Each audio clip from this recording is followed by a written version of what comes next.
बात करने के लिए लॉगिन करें www.astrotak.com। अब भगवान अपने भक्त के पास जाएं, भगवान अपने भक्त के बीच में जाएं, ये ज्यादा महत्वपूर्ण मामला है। नहीं तो आमतौर पे क्या होता है, हम मंदिरों में जाके भगवान के दर्शन करते हैं, उनके विग्रह को देखते हैं, लेकिन ये मौका बड़ा खास होता है। एक तो भगवान जगन्नाथ को बहुत महिमावान माना जाता है, और दूसरा जब वो रथ यात्रा में निकलते हैं तो रथ यात्रा इतनी विराट होती है, और धर्मशास्त्र कहते हैं कि ये रथ यात्रा अत्यंत पवित्र होती है, बड़ी महत्वपूर्ण होती है। अब आपको बताते हैं कि रथ यात्रा का विशेष महत्व क्या है। स्कंद पुराण में ऐसा कहा गया है कि जो कोई व्यक्ति रथ यात्रा में भगवान जगन्नाथ के नाम का कीर्तन करता है और कीर्तन करता हुआ गुंडीचा नगर तक जाता है, यानी रथ यात्रा जाती है गुंडीचा नगर तक, तो जो कोई भी रथ यात्रा में कीर्तन करता हुआ भगवान के नाम में लीन होता हुआ गुंडीचा तक जाता है, वो पुनर्जन्म से मुक्त हो जाता है। जो कोई व्यक्ति भगवान के नाम का संकीर्तन करता है, भगवान के नाम का कीर्तन करता हुआ रथ यात्रा में शामिल होता है, उसकी सारी मनोकामनाएं पूरी होती हैं, होनी ही हैं। जब भगवान अपने भक्त के बीच में आ गए तो भगवान तो भक्तों के होते ही हैं, और कीर्तन से भजन से प्रभु अत्यंत प्रसन्न होते हैं। उस समय आपकी जो भी मनोकामना होती है वो मनोकामना पूरी हो जाती है।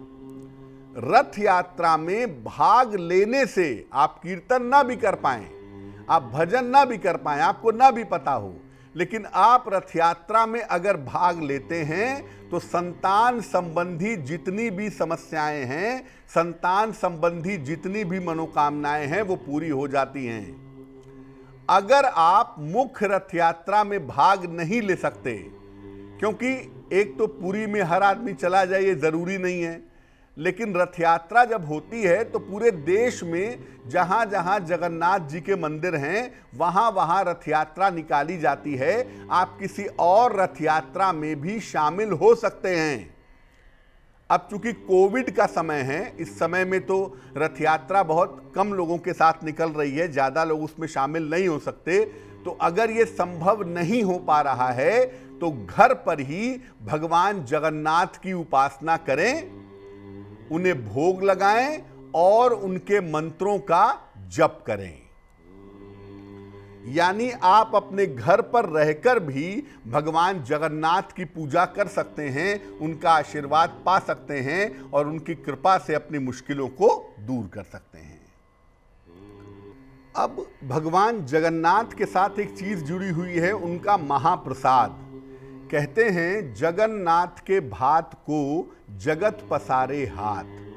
इनके महाप्रसाद की ऐसी महिमा है कि लोग चाहते हैं कि जरा सा भी मिल जाए तो आदमी को मुक्ति मिल जाए, मनोकामनाएं पूरी हो जाएं।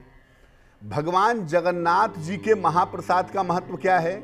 देखिए, जगन्नाथ जी को दिन में 6 बार महाप्रसाद चढ़ाया जाता है। भोजन में 7 प्रकार के चावल होते हैं, 4 प्रकार की दाल होती है, 9 प्रकार की सब्जियां होती हैं और अनेक प्रकार की मिठाइयां परोसी जाती हैं। और यहां पर बहुत ज्यादा शुद्धता और सात्विकता का ध्यान रखा जाता है। मीठे व्यंजन तैयार करने के लिए यहां शक्कर का इस्तेमाल नहीं होता, उसके लिए गुड़ प्रयोग लाया जाता है। और जो भोजन बनता है उसमें आलू, टमाटर और फूल गोभी का उपयोग नहीं होता। भगवान जगन्नाथ का प्रसाद खाने के लिए और इसको ग्रहण करने के लिए लोग लालायित रहते हैं। और यकीन मानिए, प्रसाद की टेक्नोलॉजी ऐसी है कि मंदिर में जाकर के अगर आप प्रसाद खाते हैं तो जब तक सब लोग ना खा लें प्रसाद समाप्त नहीं होता। अद्भुत व्यवस्था है।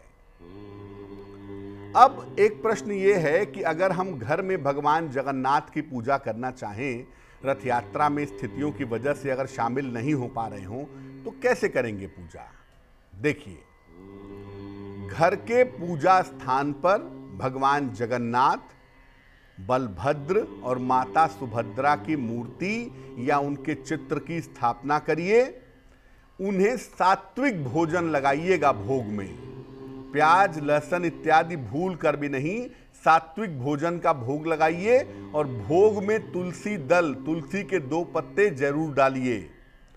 इसके बाद भगवान जगन्नाथ की स्तुति करें या हरि नाम का, हरि बोल हरि नाम का या महामंत्र का हरे राम राम राम हरे हरे, हरे कृष्ण कृष्ण कृष्ण हरे हरे या महामंत्र का संकीर्तन करें। ये कीर्तन करें।